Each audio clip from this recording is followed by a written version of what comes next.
This storm continues to look more intense every minute. We're watching this powerful low pressure continuing to rapidly intensify, dumping heavy snow in and around the Texas Panhandle, upwards into Kansas.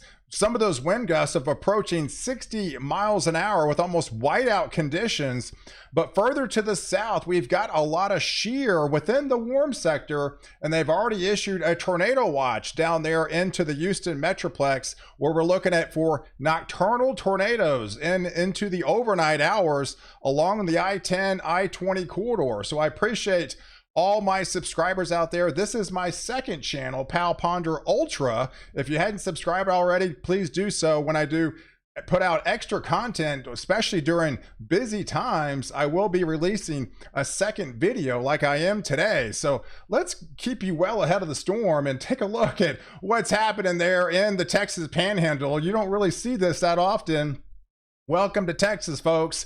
We've got whiteout conditions. It's been snowing heavily all morning long, and we still have that continuing to pummel the Texas region, and with some 60-mile-per-hour wind gust. But further to the south, there is that new tornado watch for the Houston Metroplex. We've already seen several tornado warnings within this region. So if you live within the Huntsville region, into the Conroe, in the heart of the Houston Metroplex, down there towards Texas City, over here into Lake Charles, back into Lafayette, that is an area that is going to be susceptible between now and 9 o'clock tonight of seeing a tornado, if not almost a strong tornado, especially as we hit the evening time frame and becomes more of a nocturnal threat in the overnight. Because look at the concern here, folks. This is the latest updrafts, these helicity tracks. This is where you see the biggest updrafts and the biggest areas of rotation, possibly with the areas that are splitting at rotating at different heights.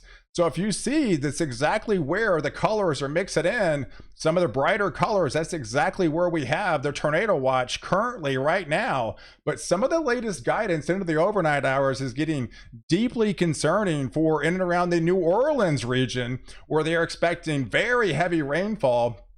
But also, I think the tornado threat has amplified big time, especially into the overnight hours. And that just continues to southern portions of Alabama and especially into the Florida Panhandle. So where you see these brighter colors, if you're within that area, you definitely need to be on high alert in the overnight hours. This is going to be lasting all night long, as this will continue to traverse across the southern deep south.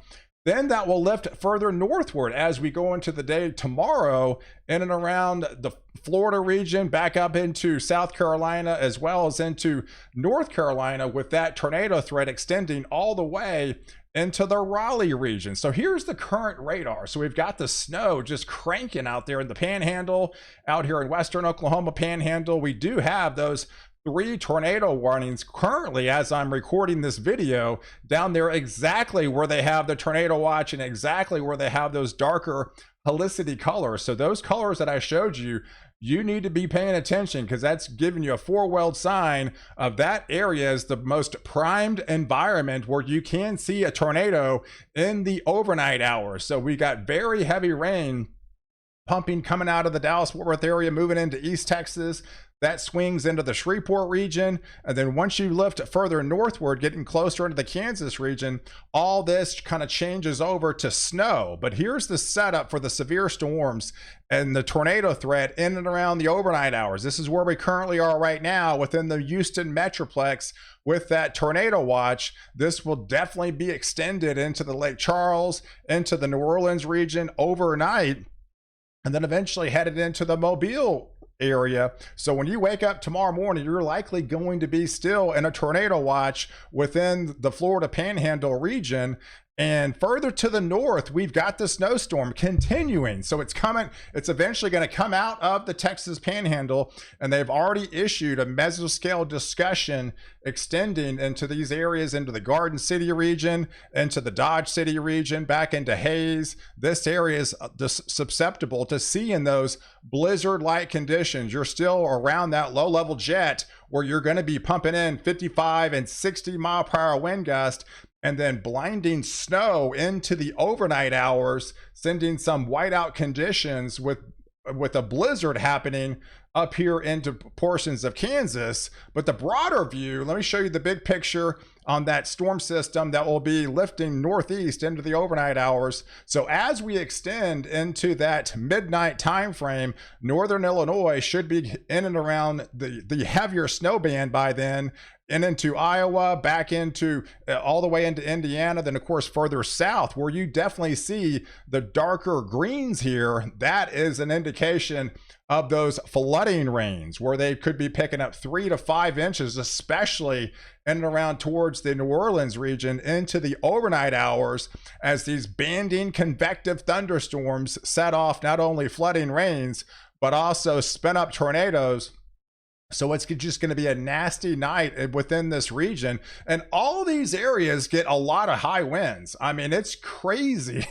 The amount of coverage of the United States are seeing at least 40-mile-per-hour winds, but most areas are going to be seeing 50 to 60-mile-per-hour wind gusts in the overnight hours, and that just extends into the southeast. So where you're getting the severe stuff, obviously you're getting the higher winds, and then where it's snowing, you're getting the blizzard-like conditions under this 984 millibar low pressure, as this continues to rapidly deepen itself as it lifts up into the Great Lakes. So this, where you've experienced a very warm December, now it's all changed up here into Wisconsin, into Michigan, into the Great Lakes.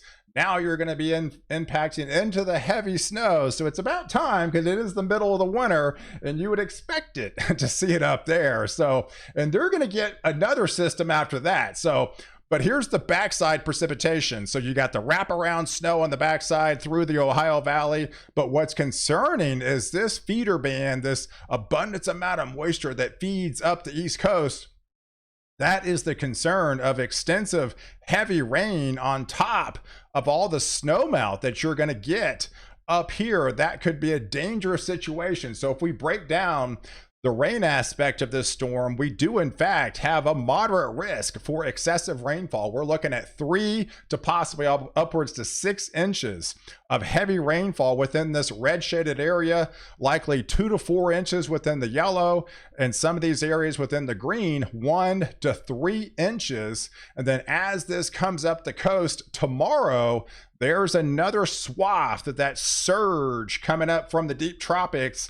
But once you get up here towards, New York City, back into Jersey, into, all these areas back here into eastern Pennsylvania, where they did pick up a lot of snow, all that is going to melt now on top of another 2 to 4, if not almost 5 inches within this area. So we're looking at extensive flooding possibilities up here into the Northeast, with a compounding effect of all the snow melt and the heavier rain that will be coming your way. But look at the widespread impacts just on this winter storm. So we're looking for extensive, moderate impacts from the winter storm with all the blizzard-like conditions. But once you get up into Iowa and portions of Wisconsin here, yes, likely major winter storm impacts with this particular storm over the next couple of days. But we're not done, folks. This pattern is really ripe, and it's every 2 or 3 days. So by Thursday, right? This is Thursday. You don't really get a break. You have another area of low pressure sets up across West Texas as this will be moving across. And as it does, we're going to have the same aspect. We're going to have a shearing at the lower levels again. So a lot of the same areas. This is Thursday, folks. This is like deja vu down here into southeast Texas, into Louisiana, back here into southern Arkansas, getting into Mississippi, and that just extends into that Friday time frame. Exactly what's going to happen for today and Tuesday. So a lot of the similar same areas that are getting hit right now, Monday and Tuesday, will be hit again for Thursday and Friday with the exact same situation. But this time, the low pressure is a little bit further south, because we're starting to feel the effects of an Arctic cold that's coming in from Canada. So that's going to push the upper level winds and the lower latitudes a little bit further south. So it has the low pressure in the freezing line extending into the Texas region across Oklahoma, and that puts the snow into Oklahoma during the day on Friday, with the severe stuff further south, because there's the initial push of the Arctic air. The first push would be a modified version of the Arctic cold that will be coming. So you get a glancing shot of the push further south with that Arctic cold on Friday as it taps into that other system that will be traversing across. And as it does, yes, that is more heavy snow for Illinois, back into Indiana, back into Wisconsin again, into Michigan, and back up here towards the Great Lakes. And it has its own 978 millibar low pressure. So yeah, we'll be talking blizzard-like conditions again for all these areas with the heavier snows. But look where the freezing line is, right? It's starting to see that initial Arctic surge into the afternoon on Friday. But then once that, we get a secondary surge, and the secondary surge arrives on Sunday. So as you wake up on Monday morning, about the 15th timeframe of January, this is what it could potentially look like, with widespread negative numbers all the way from Canada through Montana, getting all the way into Kansas, through Missouri, back into Illinois, through Indiana, and those single digits, if not almost zero, in the Oklahoma City region, and those teens starting to show up within the Dallas region. But the Arctic front is showing its colors, extending all the way into Houston by then. By Monday morning, this would be next Monday morning, and yet we have another system that comes across. But again, look at that one, right? This is the third one. It is even further south, right? So guess what?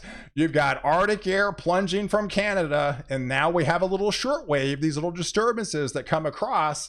That's going to be tapping into having that lift associated with it in the colder air, and that puts the snow blanketed over Arkansas, over Oklahoma, back into North Texas.